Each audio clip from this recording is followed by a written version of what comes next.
SRM Tamil பேராயத்தின் பிரம்மாண்ட பேச்சு போட்டி முதல் பரிசு 5 லட்சம். சொல் தமிழா சொல் 2025 கடலூர் மண்டலம் தேர்வு நடைபெறும் நாள் 9/2/2025. இடம் சி கந்தசாமி நாயுடு மகளிர் கல்லூரி. போட்டியில் பங்கேற்க QR கோடை ஸ்கேன் செய்து விண்ணப்பத்தை அனுப்புங்க. திருப்பரங்குன்றம் விவகாரத்தினை பெரிதாக்கி அதில் லாபமடைய வேண்டும் என்று நினைக்கும் தீய சக்திகளை ஒடுக்குவோம் என அமைச்சர் ரகுபதி தெரிவித்துள்ளார். புதுக்கோட்டை மாவட்டம் திருமயத்தில் செயல்பட்டு வரும் அரசு ஆண்கள் மேல்நிலைப் பள்ளியின் நூற்றாண்டு விழாவில் சட்டத்துறை அமைச்சர் ரகுபதி கலந்து கொண்டார்.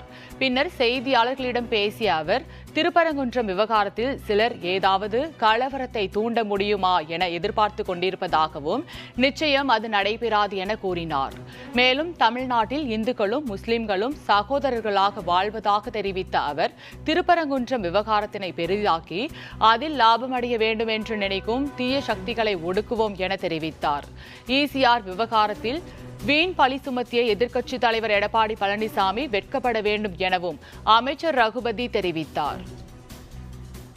தமிழ்நாட்டிலே எப்போதுமே எல்லோருமே நண்பர்களாக, அண்ணன் தம்பிகளாக, சகோதரர்களாக பழகி வந்த இடத்திலே இன்றைக்கு சிலர் ஏதாவது இங்கே கலவரங்களை தூண்ட முடியுமா என்று பார்த்து கொண்டிருக்கிறார்கள்.